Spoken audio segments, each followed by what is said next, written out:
Nama gue Andrea Yudias dan gue pernah percaya kurs dolar bisa jadi goceng. Bahkan lebih parahnya lagi, gue ngomong gitu di internet. Lo tau gak, katanya Pak Prabowo bakal tekan dolar dari 15.000 jadi 5.000. Dan ternyata ini bener guys. Jadi beberapa tahun yang lalu, sekitar tahun 2024, tepatnya waktu dunia belum serusak sekarang, gue pernah bikin konten soal Indonesia kuat, pertanian maju, ketahanan pangan, dan segala macam hal yang menurut gue waktu itu masuk akal. Dan sebenarnya sampai sekarang gue masih percaya itu semua bisa terjadi. Tapi dengan penuh percaya diri, waktu itu gue bilang kurs dolar bisa jadi 5.000. Kalau dipikir-pikir sekarang, gue juga bingung dulu dapat keberanian dari mana bisa ngomong kayak gitu. Tapi serius, waktu itu gue beneran optimis karena waktu itu narasinya adalah Indonesia mau kuat pangan, mau energi mandiri, terus juga mau lepas dari ketergantungan asing. Dan gue mikir kalau ini berhasil, rupiah bisa jadi perkasa. Tapi masalahnya yang gue lawan ternyata bukan cuma ekonomi, tapi realita. Dan realita ini kejem banget bangsat. Fast forward ke 2026, geopolitik panas, perang di mana-mana, dolar malah makin brutal, pasar goyang, orang panik, Arsenal menang. Dan di tengah kekacauan dunia itu, internet melakukan tugas sucinya, yaitu menggali dosa jejak digital gua. Tiba-tiba video gue dari tahun 2024 ini muncul lagi, dipotong,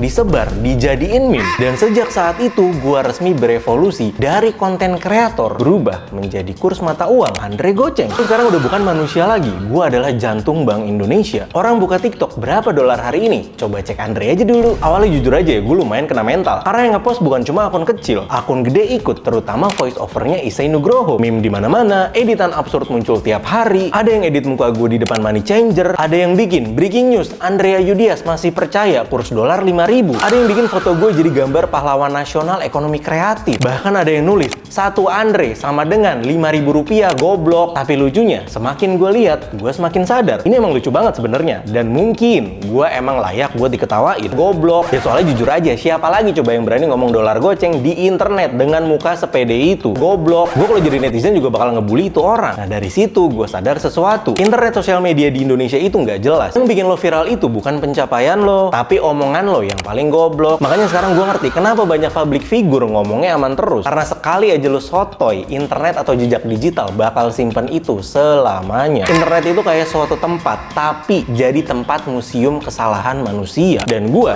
jadi salah satu artefaknya. Tapi untungnya teman-teman kreator gue ngajarin satu hal penting, acceptance. Udah, ketawain aja. Dan ternyata itu bener. Karena pas gue mulai ikut bercanda, netizen malah ikutan jadi bercanda juga. Behavior sosmed soalnya begitu. Kalau lo denial, orang makin nyerang. Tapi kalau lo bilang, iya deng waktu itu gue goblok, udah, malah masalahnya selesai. Dan jujur, fenomena ini ngajarin gue banyak hal. Ternyata optimis berlebihan itu bahaya. Tapi terlalu sinis juga capek. Karena kalau dipikir-pikir, waktu itu gue cuma terlalu berharap Indonesia bisa kuat lebih cepat. Walaupun ya cara penyampaiannya ternyata kayak dukun, so tau. Jadi sekarang tiap gue buka komentar, isinya absurd semua. Bang, kurs dolar gimana hari ini? Bang, kapan goceng? Bang, gue mau tukar dolar nunggu aba-aba lu dulu ya. Bahkan ada yang komen, kalau Andre tersenyum, market merah, goblok Anda. Dan sekarang teman-teman gue di dunia nyata juga mulai ikut-ikutan. Kalau makan, bang, nasi padang sekarang belum goceng ya? Beli rokok di Madura, katanya dolar mau goceng. Kalau kehujanan di motor, ini pengaruh forex ya, Dri. Setan Anda semua. Tapi ya udahlah, mungkin ini emang fase hidup. Ada orang dikenal karena prestasi, ada orang dikenal karena bakat, dan ada gua yang dikenal karena terlalu optimis sama rupiah.